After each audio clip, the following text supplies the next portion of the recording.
is not here, but it's a number that is also very interesting, is that you heard in the morning that I think it's the commissioner who said that intra-African trade is more than 42% of it is value added. Now, the interesting thing is that the proportion of intra-African trade that relates to agriculture does not exceed 15%. So there's a very interesting story that we need to unpack here, because we also say that most of us Africans, we derive our lives from the land.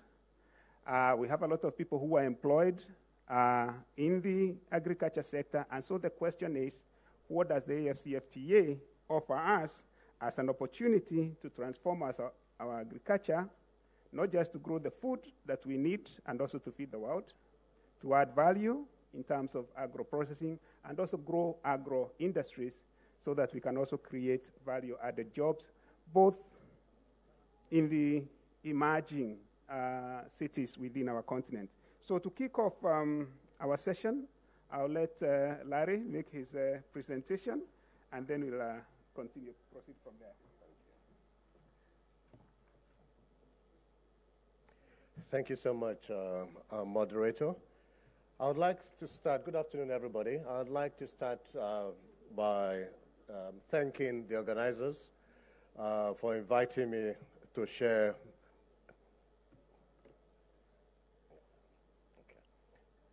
For inviting me to come share my perspectives on the topic, agricultural transformation under the African Continental Free Trade Agreement.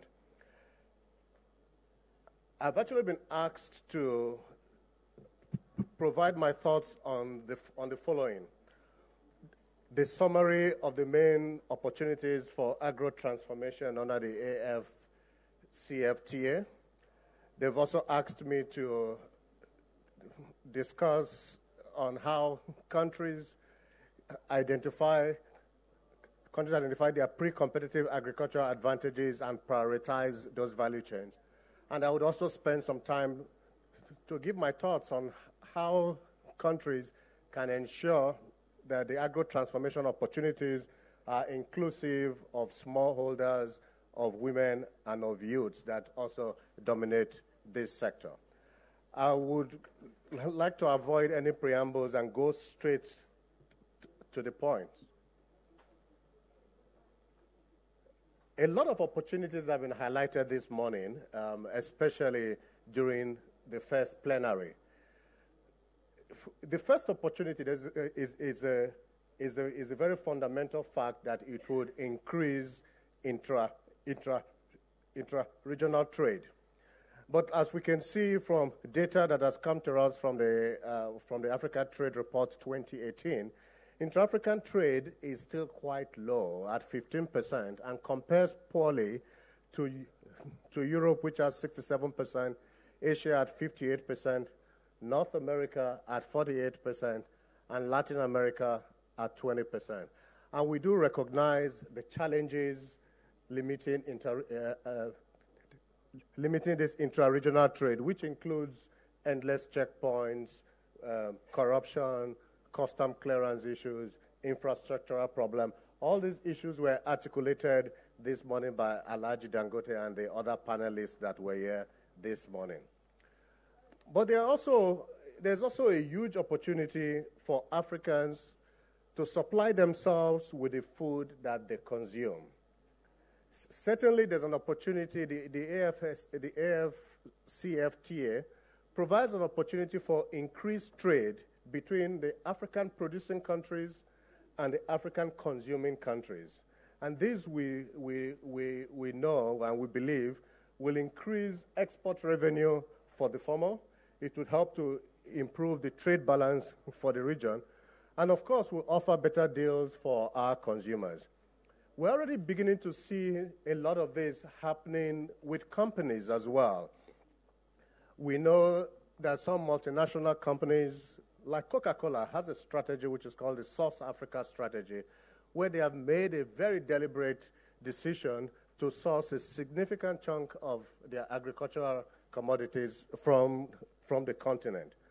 We also do know that Algeria quite recently signed a memorandum of understanding to boost coffee imports from Cote d'Ivoire, giving Algeria's preference for the Robusta's coffee, which interestingly was banned a few years ago from Algeria. But the mere fact that Africa spent 35 billion US dollars on food imports in 2016 is itself an opportunity for agribusiness, an opportunity for private sector in Africa if and when we get the trade agreement going. But I also want to give an example from a case study on a project that we are currently working on, the tomato value chain. The demand for tomatoes in Nigeria is about 2.3 metric tons per annum.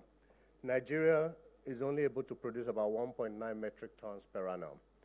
We lose about 45% of these tomatoes are lost before it even gets to the consumers due to post-harvest losses.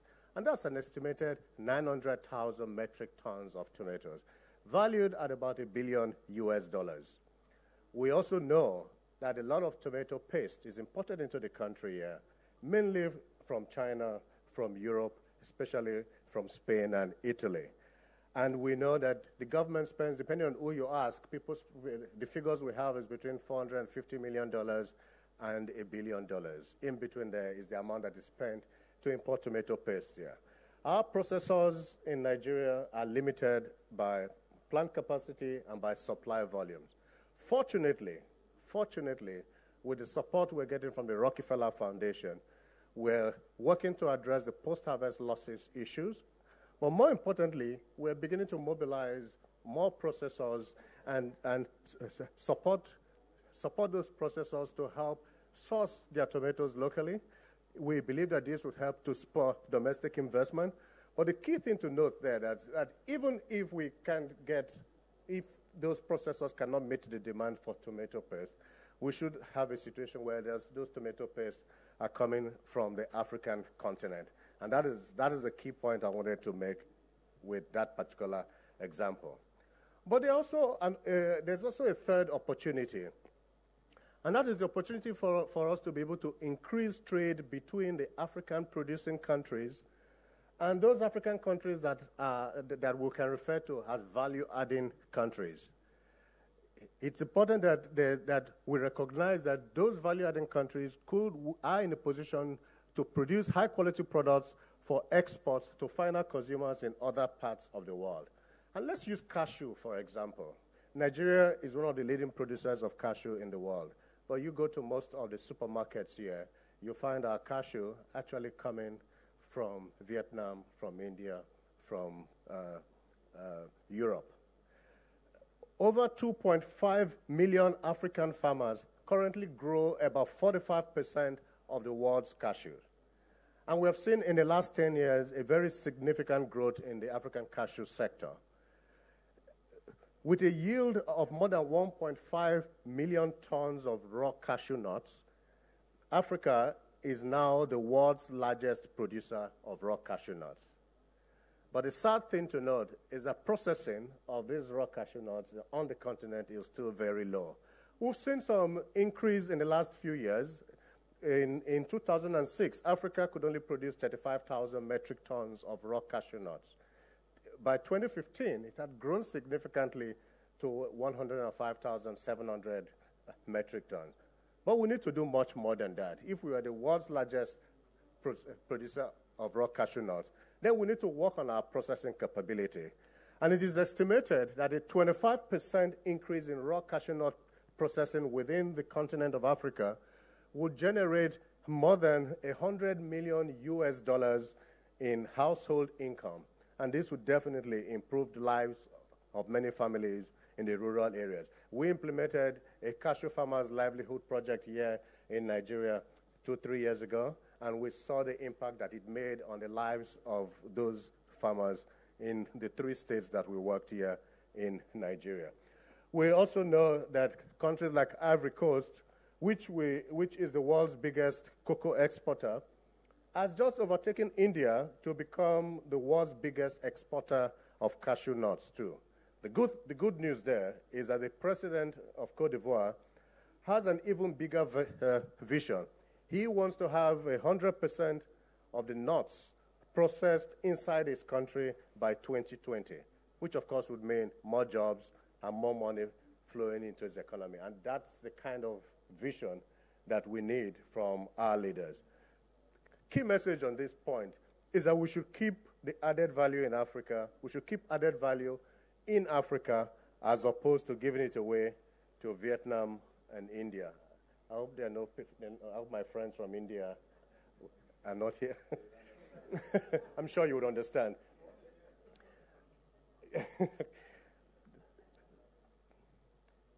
The fourth point and the fourth opportunity that I have identified is that under a well-executed agro-transformation under the African Continental Free Trade Agreement would help prevent illegal cross-border trade. And the emphasis is on illegal because we do know that informal cross-border trade is a source of income for women who account for 70% of most of these traders. And we know that in many countries, it contributes to national economies and to employment. However, there are lots of issues associated with this kind of trade. Corruption issues, the women are abused, currency manipulations, quite a lot of that.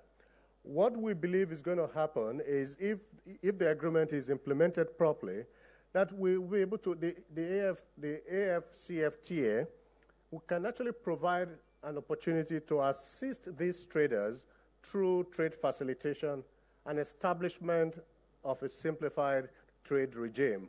This has been pioneered in East Africa by COMESA.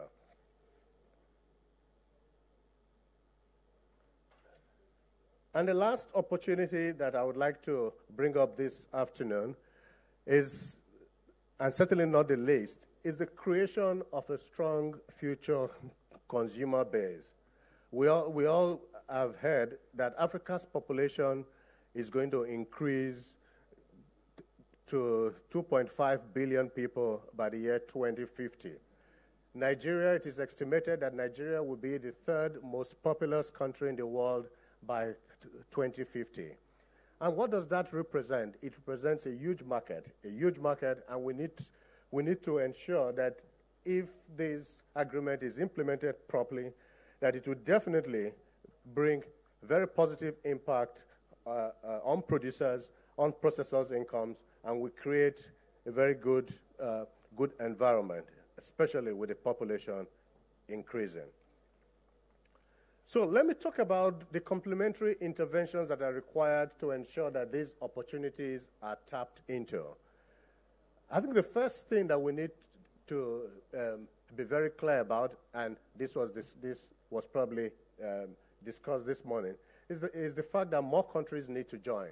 But also those countries, especially the countries with large populations, to be able to leverage the continent's growing marketplace. Nigeria, we all heard this morning, would like to join, but would want to ensure that some of those issues, there are some fundamental issues that need to be put in place and need to be addressed. But I would like at this point in time to emphasize, to stress the fact that it's essential for us to ensure that all participating countries feel a sense of belonging and that we build an efficient and inclusive institutional architecture so that you don't leave any economies behind. That is extremely very important. But it's also very important for us to ensure that we are able to reduce, if we cannot completely eliminate, the non-tariff barriers.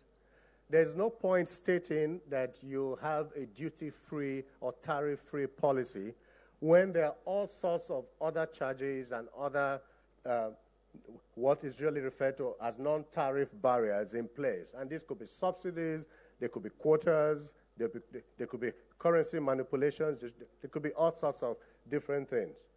And so it's important that we put those interventions in place to be able to create a situation where African supply can actually meet the African demand that we talk about, especially with the growing population that I talked about earlier. But if we don't invest in our processing facilities, if countries do not prioritize investment in processing agricultural commodities, we will find it extremely very difficult to compete with the rest of the world. Investment in property in food processing should aim to produce good quality and nutritious products. We had the panelists this morning talk about quality being very important. If we want to be competitive in the global space, quality should be extremely top priority for us. Ethical and responsible sourcing should also be the norm rather than the exception. And business leaders should be encouraged to always remember that social benefits are also extremely very important. But I also like to stress the fact that food processing industry in Africa, they all need to be supported. We need to support the food industry, food processing sector to be very competitive. In TechnoServe, our organization, we are currently providing customized technical assistance to processors of staple foods, wheat flour, vegetable oil, maize flour, sugar, salt, in Nigeria, Kenya, and Tanzania. In that project, we have Alhaji Aliko Dangote and Bill Gates as the champions, a project called the Strengthening African Processors of Fortified Foods. We're providing customized technical assistance to build the competitiveness of those processors. If those processors are not competitive, then they will find it difficult to be able to produce good quality and nutritious foods at affordable prices and be unable to optimize their facilities. And lastly, we need to ask ourselves, will a Made in Africa branding strategy be a useful one? It is very nice to have the individual countries, Made in Nigeria brand, Made in Kenya, proudly South Africa, Made in Ghana. That is very good. But would it make sense to have a Made in Africa branding strategy? Or would the sovereignty of the member countries take precedence over a continental branding strategy? I don't have the answer to this, and it's something I would like to get your thoughts on in the course of the conversation. And so let me give my thoughts on how inclusive transformation will benefit smallholder farmers and the SMEs. It's important for us to first start by acknowledging the fact that smallholder farmers account for 53% of agricultural producers, and that the SMEs account for almost 80% of Africa's business. And what that means is countries have to make very deliberate steps and efforts to include these SMEs and smallholder farmers in agricultural transformation programs. We should also recognize those value chains where smallholder farmers have a competitive advantage. For example, coffee or cashew, which I talked about earlier, and put measures in place to allow them benefit from the gains of export opportunities that would arise when this agreement is up and running.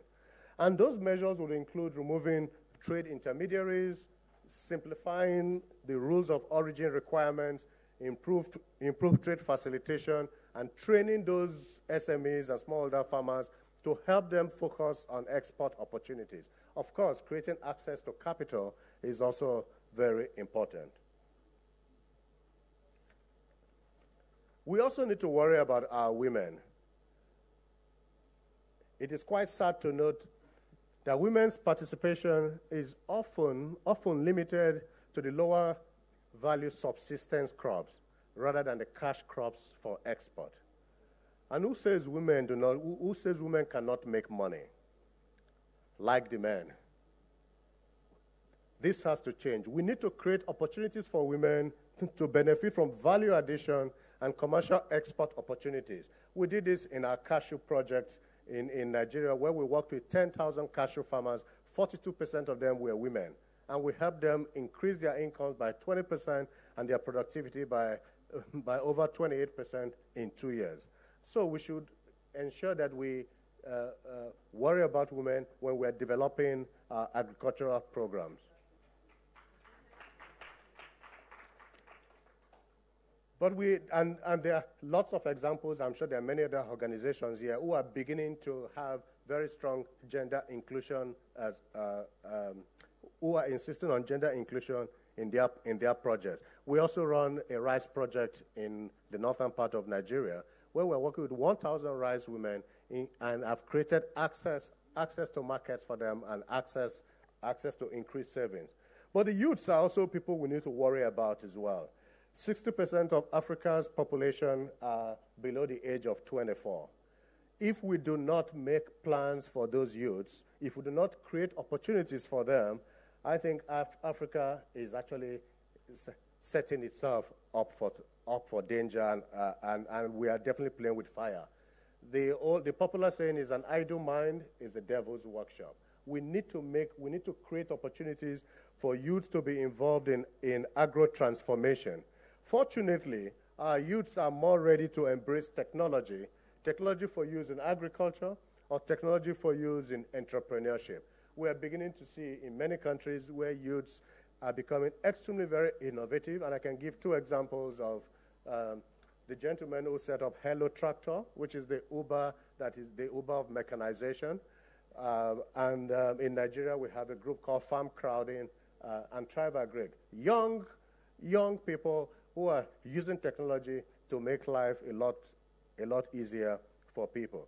So we also need to begin to think about promoting labor-intensive industries, which may be a right step in the right direction if we want to be able to accommodate those youths. And the last point that I would like to make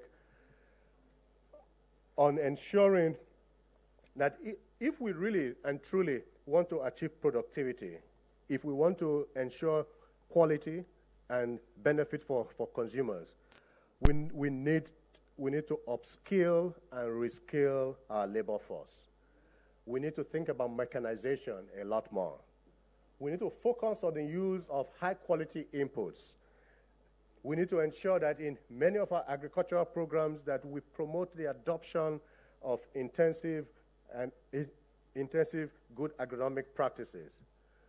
We also need to recognize that it's extremely very important that we aim for yields that are comparable to the rest of the world. For example, in Nigeria, we still have people in the cassava value chain who can only achieve only about 12 metric tons per hectare versus 28 metric tons per hectare in many countries. We still have some farmers who can only have yields of 1.3 metric tons per hectare instead of 7.7 metric tons per hectare that we see in many other places. So the focus on crop yield is extremely very important, but we need to also ensure that we improve our manufacturing standards. And lastly, we need to remember that the consumers will be looking to benefit from reduced prices, and they would like to see a more diversified product portfolio. Thank you so much.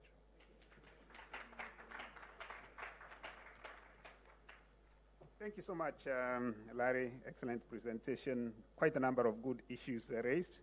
I'll not attempt to do anything about repeating them. Let's go straight to our panelists. So you have 3 minutes interventions before we open it, and I'm going to start with Natalie for your 3 minutes.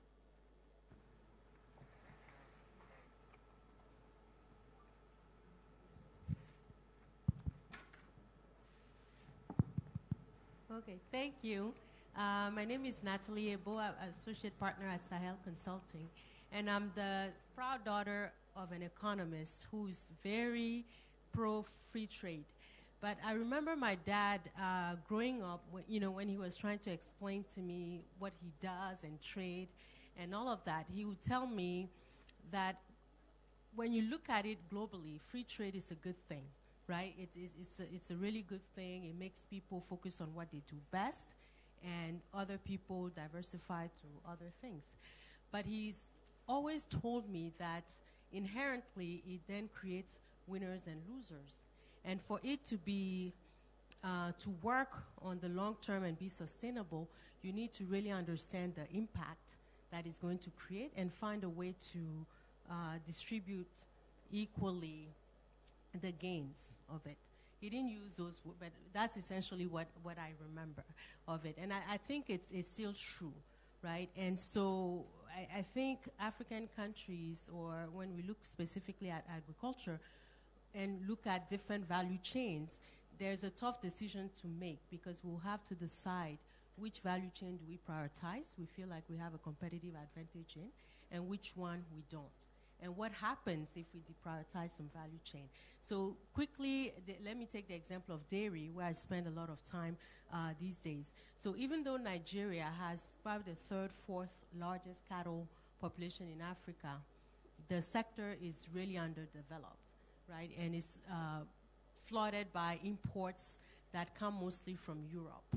And in 2014, the ECOWAS countries adopted the Common External Tariff that brought the tariffs for milk from 10% down to 5%. So it's making import even cheaper. And the local raw milk cannot compete. But dairy is a priority value chain in Nigeria's strategy, right? So the country has to decide what do we do? Do we say, okay, forget it, we can't compete, our yields are low, they're 1.5% compared to the 30 liters, 1.5 liter per cow per day compared to 30 liter they get in Europe. So just let's forget it, right? Let's forget dairy, focus on other things. Fine, but what do you do to ensure the livelihood of the dairy farmers, most of whom, by the way, are women, right? What do you do with that? We have to think about those things. Or if Nigeria says, we keep dairy as a value chain, it's important for nutrition, etc., then what needs to be done to close the gap, to level the playing field so that the imports coming from Europe don't affect us as much? We develop the productivity, we develop the infrastructure to make dairy really competitive. So those are some of the things, the challenges that we have to compete with and deal with. Thank you. Yeah, thank you very much, Natalie. I think dairy is an excellent example for where you can do so much in the regional and national value chains. So I'll give the floor now to Fadel, the VP for AGRA. Yeah. Thank you very much, facilitator. My name is Fadel Njame. I'm the Vice President of AGRA for Policy and State Capability. I think I want to start by thanking the organizer, the government of Nigeria, Africa Union, Rockefeller Foundation for inviting us, including the United Nations Economic Commission for Africa. Now, the reason why this is important for us, AGRA has been created and solely focused in triggering and facilitating a transformation of Africa that is based on agriculture. I think it touches on what my predecessor mentioned. The majority of our people are smallholder farmers. Even though we want to be market-driven, we need to be aware of the outcome of the market. So the development trajectory we use should recognize this reality. Now, having said that, the opportunities are very clear. They have been very articulated, but we need to focus on the challenges, and they have to do with competitiveness. In the short term, for the reason that my colleague mentioned, the yield gap between an African farmer and an American farmer is 1 to 100. If you just let the market process operate in the short term, this is why you have increased importation of food. Now, to your point, somebody is winning. Who is benefiting? Us, consumers, because we want cheap food. So the basic societal choice that has to be made is how do you balance out the consumer benefit of accessing cheap and high-quality food with the long-term requirement of building an industry that employ African people. It's a tough choice, even if you don't bring trade in it in the short term. Now, the other element is about the trend is what is driving this is urbanization. In fact, I don't have time to go through the numbers, but in maybe 50 years, 1 out of 4 people in the world will be African. Half of it will be living in cities asking for cheap and high-quality food. But this is also the opportunity we have if we can convert the current situation of importing to gradually building our capacity to produce and consume locally. Now, we don't have a lot of time, but some of the action points that needs to be considered include, firstly, boosting the productivity of smallholder farming. And I think this is done by availing to them technologies that are accessible, that are dividable, so that even the people with small land can access it. These are high-yielding varieties that are bred by the local scientists, making sure that farmers have access to extension services, availing platform for accessing market as a group. And I think this is where the greatest opportunity of this free trade element is economies of scale. It enables you to become more competitive because you are dealing with a much larger. But you need to bridge this competitiveness gap. And AGRA and other organizations, Rockefeller, are working on it. But beyond just availing technologies and support systems, you need policies that are consistent, because you cannot really achieve anything at scale if you don't involve the private sector. I think the first discussion we had this morning clearly indicates that private sector will invest when you have policies that are predictable and that create an incentive for investment. And we know how to do it. So the point what I'm trying to make, and this is where AGRA and others are investing in, policies that are supportive, and our partner should be government, who should see the benefit of opening the market and attracting the private sector. Secondly, you need to have a delivery system that makes sense, and that has to be private sector driven. To give you an example, if you have to deliver extension services or product, it's better to use local private sector that we call agro-dealer. These are dad and mom shop who can sell, who can bring the technology or the service at the doorstep of the farmer. This is private sector. But thirdly, and more important, you need a policy and regulatory framework that create the incentive for farmers to be served, acknowledging the fact that it's a very difficult public to serve because they are small and scattered all over the place, high transaction cost. And this is why digitalization is so important. If it enables you to connect a large number of people over geography. So the opportunities are there. And I think just to land, I think the way to realize all these opportunities is to start facilitating platform where partners can talk and agree how to collectively create value and share it. Some people will lose in the short term, others will win. You have to have an open discussion on how we are going to do it together.